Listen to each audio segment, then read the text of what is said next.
दोस्तों नमस्कार। बहुत बहुत स्वागत है आप लोगों का सिंपल एजुकेशन में। आज की इस वीडियो में हम लोग बात करेंगे कक्षा 9 की सामाजिक विज्ञान की पाठ्य पुस्तक इतिहास के पहले अध्याय फ्रांसीसी क्रांति का, और इस अध्याय के दूसरे खंड क्रांति की शुरुआत के बारे में आज की है इस वीडियो में हम पढ़ेंगे। दोस्तों ये इस अध्याय की दूसरी वीडियो है। इससे पहले वाली वीडियो में हम 18वीं सदी के फ्रांसीसी समाज का अध्ययन कर चुके हैं। उस वीडियो को यदि आपने नहीं देखा है तो आप उस वीडियो को ज़रूर देखिएगा दोस्तों, क्योंकि उसको समझने के बाद आप इस वीडियो को आसानी से समझ सकेंगे। उस वीडियो का लिंक मैं इस वीडियो के डिस्क्रिप्शन में अपलोड कर दूंगा ताकि आपको उसे ढूंढने की ज़रूरत ना पड़े। तो चलिए दोस्तों, बिना वक्त ज़ाया किए हुए हम लोग आरंभ करते हैं आज की इस वीडियो में फ्रांसीसी क्रांति की शुरुआत के बारे में अपना अध्ययन। दोस्तों इससे पहले कि हम फ्रांसीसी क्रांति की शुरुआत के बारे में अध्ययन करें, मैं चाहूँगा कि हम थोड़ा सा पहले खंड के ऊपर रिकैपिचुलेशन कर लें ताकि हम समझ सकें कि उस वीडियो में हमने क्या देखा था। दोस्तों हमने देखा था कि फ्रांसीसी समाज 18वीं शताब्दी के उत्तरार्ध में 3 एस्टेट में बटा हुआ था। प्रथम वर्ग, दूसरा वर्ग और तीसरा वर्ग। इसके अंतर्गत जो पहले 2 वर्ग थे उन्हें जन्म के आधार पर कुछ विशेषाधिकार मिले हुए थे, जिनमें सबसे महत्वपूर्ण था तीसरे वर्ग पर कर लगाने का अधिकार, और इस तरीके के सामंती करों से पहले दोनों वर्गों को छूट मिली हुई थी। इसके अलावा 1774 ईस्वी में फ्रांस में बूर्बो वंश का शासक लुई 16 सत्ता में बैठा था, और जिस वक्त वो गद्दी पर बैठा था उस समय फ्रांस की आर्थिक स्थिति बहुत ख़राब थी। इस वजह से उसको नए नए कर लगाने के बारे में सोचना पड़ता था, और उसी दौरान 1776 में अमेरिका फ्रांस से आज़ाद हो गया था, और इंग्लैंड से अमेरिका को आज़ाद होने में फ्रांस ने मदद की थी, जिसकी वजह से 10 अरब लिब्रे का कर इंग्लैंड ने फ्रांस के ऊपर थोप दिया था। इस प्रकार जो फ्रांस की आमदनी का एक बड़ा हिस्सा था वो कर्जे की भरपाई करने में खर्च हो जाता था। इसके अलावा दोस्तों जो फ्रांसीसी समाज था वहाँ 18वीं शताब्दी के उत्तरार्ध तक एक पढ़े लिखे मध्यम वर्ग का की स्थिति बहुत मजबूत हो गई थी, जिसने तरह तरह से समाज में परिवर्तन की मांग करना शुरू कर दिया था। तो ये हालात थे उस समय जब 1774 ईस्वी में लुई 16 गद्दी पर बैठा था। और दोस्तों आज की इस वीडियो में हम उससे आगे की कहानी का अध्ययन करेंगे। तो चलिए हम शुरू करते हैं अब फ्रांसीसी क्रांति की शुरुआत के बारे में अध्ययन। दोस्तों आज की इस वीडियो के लिए मैंने कोई हैंड रिटेन नोट्स तैयार नहीं किए हैं, शायद ऐसा वक्त की कमी की वजह से है। इसीलिए आज हम इस पाठ्य पुस्तक को अपना आधार बनाकर कि किताब में जो कंटेंट दिया गया है उसी को आधार बनाकर हम अपनी परिचर्चा को आगे बढ़ाएंगे। मैं आपसे अनुरोध करता हूं कि जिस तरीके से आप मेरी हैंड रिटेन वाली वीडियोस को देखते हैं उसी तरीके से आप इस वीडियो को भी देखें, क्योंकि मेरा मकसद कंटेंट को आपके सामने बहुत सरल और बारीकी से प्रस्तुत करना है ताकि आप कंटेंट को अच्छी तरह समझ सकें। तो चलिए शुरू करते हैं हम फ्रांसीसी क्रांति का अध्ययन। दोस्तों हमने देखा था कि प्राचीन राजतंत्र में अर्थात 1789 से पहले वाले फ्रांस में राजा के ऊपर एक राज संस्था का नियंत्रण था जिसे एस्टेट जनरल कहा जाता था। और इस एस्टेट जनरल की खासियत ये होती थी कि जब भी राजा को कर बढ़ाना होता था तो राजा अपनी मर्जी से कर नहीं बढ़ा सकता था, उसे अपने कर बढ़ाने के निर्णय का अनुमोदन एस्टेट जनरल से लेना पड़ता था। एस्टेट जनरल राजा के अधिकारों पर अंकुश लगाने वाली एक संस्था थी।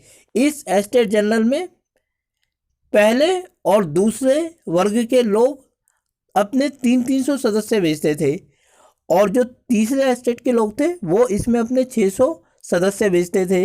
लेकिन दोस्तों इस एस्टेट जनरल की मीटिंग तब बुलाई जाती थी जब राजा को नए कर बढ़ाने के लिए, नए टैक्स बढ़ाने के लिए ज़रूरत पड़ती थी। और इसकी जो अंतिम बैठक बुलाई गई थी वो 1614 ईस्वी में बुलाई गई थी।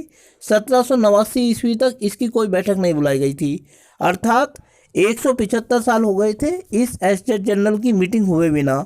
हम ये कह सकते हैं कि उस दौरान जो 18वीं शताब्दी में फ्रांसीसी लोग जी रहे थे, उन्होंने सिर्फ इस एस्टेट जनरल का नाम सुना होगा कि एस्टेट जनरल नाम की कोई सभा है जो राजा के अधिकारों के ऊपर अंकुश लगाने का काम करती है, लेकिन उन्होंने अपनी पूरी ज़िंदगी में इसकी किसी मीटिंग को होते हुए नहीं देखा था। इसीलिए जब 1789 में फ्रांस के राजा द्वारा सभा बुलाई गई एस्टेट जनरल की, तब क्या हुआ ये जानना बड़ा रोचक है दोस्तों। हुआ ये कि क्योंकि फ्रांस के राजा के पास बहुत सारा कर्जा उसके ऊपर चढ़ा हुआ था और उसकी आमदनी का एक बड़ा हिस्सा कर्जे की भरपाई करने में निकल जाता था, इसीलिए फ्रांस के राजा ने लुई 16 ने, जो बूर्बो वंश का था, टैक्स बढ़ाने के बारे में सोचा और उसने 5 मई 1789 को नए करों में बढ़ोतरी के विचार को अनुमोदित करने के लिए एस्टेट जनरल की मीटिंग बुलाई। और इस एस्टेट जनरल को दोस्तों वर्साई के आलीशान महल में बुलाया गया था। अब क्योंकि राजा की मीटिंग है और उसने पहले और दूसरे वर्ग के बड़े बड़े लोगों को बुलाया जाता था, तीसरे वर्ग के लोग भी आते थे, तो वर्साई के महल को बहुत अच्छी तरीके से सजाया गया था और इस सजावट में भी दुनिया भर का पैसा खर्च होता था। अब इस एस्टेट जनरल में जो सदस्य भेजे जाते थे वो पहले और दूसरे और तीसरे तीनों वर्ग के लोगों द्वारा भेजे जाते थे। फ़र्क ये था कि पहले और दूसरे एस्टेट के जो लोग थे वो 300-300 सदस्य भेजते थे और जो तीसरे वर्ग के लोग थे, तीसरे एस्टेट के लोग, वे अपने 600 सदस्य भेजते थे।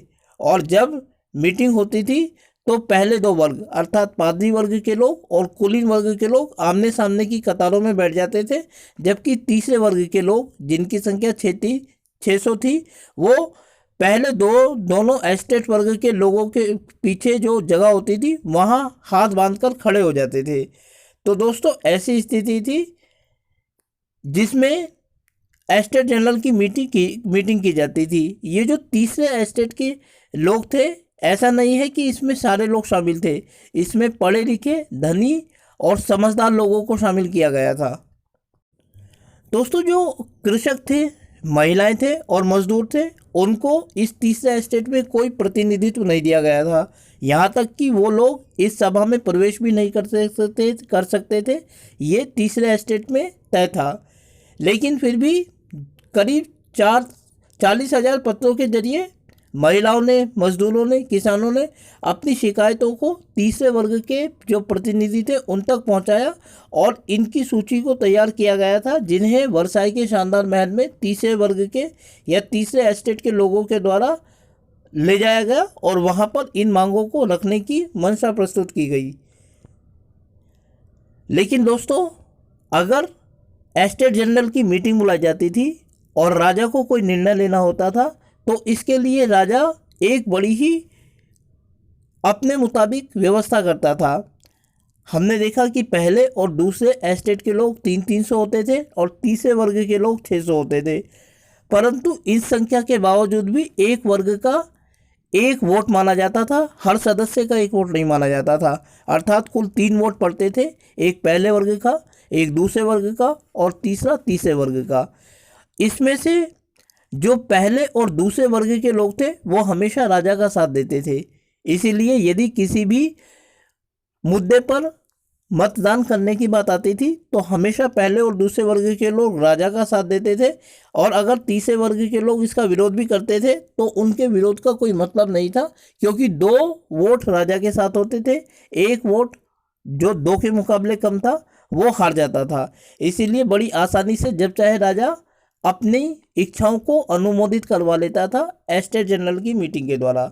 लेकिन दोस्तों 1789 में लुई 16 के द्वारा एस्टेट जनरल की जो मीटिंग बुलाई गई, उस दौरान तीसरे एस्टेट के लोग ये चाहते थे कि इस बार राजा हर वर्ग का एक वोट के सिद्धांत को ना माने, बल्कि एक सदस्य के एक वोट के सिद्धांत को माने। और ये वो सिद्धांत था जिसे रूसो ने अपनी पुस्तक सोशल कॉन्ट्रैक्ट में प्रस्तुत किया था। पिछली वीडियो में हमने देखा था कि सोशल कॉन्ट्रैक्ट क्या था। रूसो साहब ने दिखाया था कि सोशल कॉन्ट्रैक्ट या सामाजिक अनुबंध एक ऐसा समझौता था जिसके द्वारा दुनिया में राजा के पद का आविर्भाव हुआ। हमने देखा था कि किसान खेती करते थे और राजा उन्हें सुरक्षा प्रदान करता था चोर, डाकुओं, लुटेरे से। इस सुरक्षा के बदले में किसान अपने उत्पादन का एक हिस्सा राजा को प्रदान करते थे ताकि ताकि राजा को उसको मेहनताना मिल सके। इस प्रकार यही व्यवस्था आगे चलकर राजा के पद के रूप में उदित हुई। तो तीसरे एस्टेट के लोगों का ये मानना था कि इस बार राजा को एक सदस्य के एक वोट के सिद्धांत का पालन करना चाहिए, ना कि एक वर्ग के एक वोट का। लेकिन जब लोगों को ये पता चला कि राजा इस बार भी पहले वाले सिद्धांत का अर्थात एक वर्ग के एक वोट के सिद्धांत का पालन करने वाला है, तो इसका उन्होंने विरोध किया और विरोध जताते हुए वो मीटिंग से बाहर आ गए। और जैसे ही वो लोग बाहर आए, उन्होंने सबसे पहले अपने आप को एक इंडोर टेनिस कोर्ट में एकत्रित किया और उसके बाद उन्होंने अपने आप को नेशनल असेंबली घोषित कर दिया। उन लोगों का ये मानना था कि ये तीसरे एस्टेट जो है ये संपूर्ण फ्रांसीसी राष्ट्र का प्रतिनिधित्व करती है, इसीलिए इसे नेशनल असेंबली बनाया जाता है। और इस नेशनल असेंबली को तब तक भंग नहीं किया जाएगा जब तक कि राजा के अधिकारों पर अंकुश लगाने वाले एक संविधान को तैयार न कर दिया जाए। और इस संविधान पर राजा की मोहर लगना भी अनिवार्य था। इस तीसरे वर्ग की जो अगुवाई थी, उनका नेतृत्व था, वो दो महत्वपूर्ण लोगों ने किया था, मिराबियो और आबेसिये ने। इनमें जो मिराबियो था वो दोस्तों एक कुलीन वर्ग का पढ़ा लिखा परिवार का हिस्सा था, सदस्य था, लेकिन फिर भी वो ये जो विशेषाधिकारों पर प्रचलित आधारित व्यवस्था थी इसका विरोधी था और इसमें सुधार करना चाहता था। इसके अलावा दोस्तों उसने एक पत्रिका भी निकाली थी मिराबियो ने, और साथ ही उसने एस्टेट जनरल की मीटिंग में वर्साई के महल में भाषण देने के लिए एक बहुत अच्छी स्पीच भी तैयार करी थी। जबकि दूसरी ओर यदि हम आबेसिये के बारे में बात करें तो आबेसिये एक पादरी था और उसने एक पत्रिका निकाली थी, एक तीसरा एस्टेट क्या है इस नाम से उसने एक बहुत ही जोरदार पैम्फलेट निकाली थी। दोस्तों जिस समय इस एस्टेट जनरल या नेशनल असेंबली का संविधान का प्रारूप तैयार किया जा रहा था, उस समय पूरे फ्रांस में स्थिति बहुत ही ज़्यादा खराब थी। हुआ ये था कि क्योंकि फ्रांस में सर्दी बहुत पड़ती थी, इस वजह से फ्रांस में सर्दी पड़ने की वजह से जो फसल थी वो बर्बाद हो गई थी। लोग दिक्कतों का सामना कर रहे थे और जो उनका मुख्य खाद्य पदार्थ था वो पाव रोटी थी, जो बेकरी पर बनाई जाती थी। और बेकरी के लोगों ने इस स्थिति का लाभ उठाने के लिए, क्योंकि फसल तो वैसे ही बर्बाद हो गई थी, लोगों के पास खाने पीने की वस्तुओं का अभाव था, अतः उन्होंने और ज़्यादा लाभ प्राप्त करने के लिए उसकी जमाखोरी शुरू कर दी पाव रोटी की, और फिर उन्हें ऊंची ऊंची कीमतों पर बेचने का बारे में प्रारंभ किया। ऐसी स्थिति में लोग गुस्से में आ गए और गुस्साई भीड़ ने, जिनमें मुख्य रूप से औरतें, बच्चे और बेरोजगार लोग शामिल थे, उन्होंने भोजन की दुकानों पर हमला करना शुरू कर दिया। इसके अलावा जो एक घटना इस दौरान घटी वो ये कि उस दौरान पेरिस में लुई 16 के आदेश पर सेना को आने का आदेश दे दिया गया। इससे लोगों को ये लगा कि अब हिंसा होने वाली है। इस पर कारण 14 जुलाई को लोगों ने बास्टील के किले के ऊपर हमला कर दिया और उसे नष्ट कर दिया। कहा जाता है कि बास्टील के एक किले को उन्होंने आग लगा दी, जिसे बास्टील के किले का ढह जाना कहा जाता है।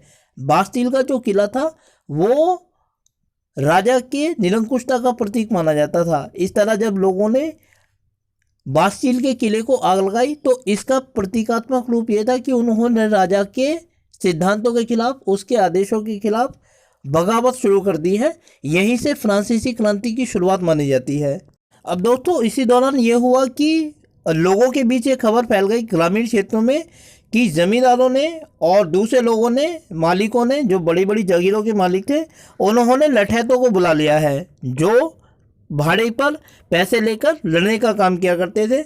और इन लोगों ने फसलों को नष्ट करने के लिए खेतों की तरफ कूच करना प्रारंभ कर दिया है।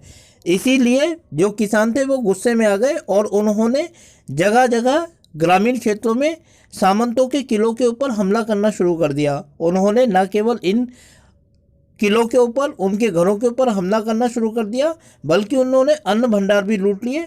और इसके अलावा उनकी गुलामी संबंधी, जो लगान संबंधी दस्तावेज थे, ऐसे दस्तावेजों को भी उन्होंने आग लगा दी, क्योंकि इन दस्तावेजों को अक्सर किसानों की गुलामी का कारण माना जाता था, किसानों की बर्बादी का कारण माना जाता था। तो ये हुआ कि ग्रामीण क्षेत्रों में बड़ी संख्या में कुलीन वर्ग के लोगों ने अपनी ज़मीनों को छोड़कर भागना शुरू कर दिया, वो आसपास के इलाकों में जाकर छिप गए। हमने पहली वीडियो में देखा था कि जो सामंती वर्ग के लोग थे उन सब की जीवन शैली लगभग एक जैसी होती थी, क्योंकि वो लोग आपस में वैवाहिक संबंधों द्वारा जुड़े हुए होते थे। इस प्रकार जब वो लोग भाग गए तो वो अपने उन रिश्तेदारों के घरों में चले गए जो उनकी जीवन शैली से जुड़े हुए थे और रिश्तों में उनसे जुड़े हुए थे।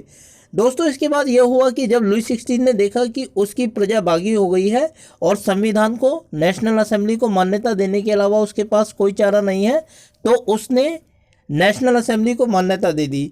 और जब नेशनल असेंबली ने मान्यता दी तो सत्ता में आते ही उसने सबसे पहले संविधान को पारित करने का निर्णय किया और 4 अगस्त 1789 की रात को नेशनल असेंबली ने करों कर्तव्यों और सामंती बंधनों वाली व्यवस्था को पूरी तरीके से ख़त्म कर दिया। साथ ही जो कुलीन वर्ग के लोग थे, पादी वर्ग के लोग थे, वो लोग भी तैयार हो गए कि वो अपने जन्म के ऊपर जो उनको विशेषाधिकार प्राप्त हैं उसे छोड़ने के लिए वो तैयार हो गए। इस प्रकार हम देखते हैं कि धीरे धीरे फ्रांस में सामंती ढांचा रह गया और दिक्कत ये थी कि अब फ्रांसीसी लोगों के पास, नेशनल असेंबली के पास अपने काम को आगे बढ़ाने के लिए पैसा कहाँ से आएगा। इसका उपाय उन्होंने इस रूप में निकाला दोस्तों कि क्योंकि चर्च एक संपत्ति वाली संस्था थी, बहुत ज़्यादा पैसे उसके पास थे, तो नेशनल असेंबली ने चर्च की संपत्ति पर कब्जा करना शुरू कर दिया और कहा जाता है कि उसके पास 30 अरब लिरे की संपत्ति इकट्ठी हो गई थी नेशनल असेंबली के हाथ में, जो उसने चर्च से छीनी थी। इस संपत्ति का इस्तेमाल वो लोग अपने मंसूबों को आगे बढ़ाने के लिए कर सकते थे।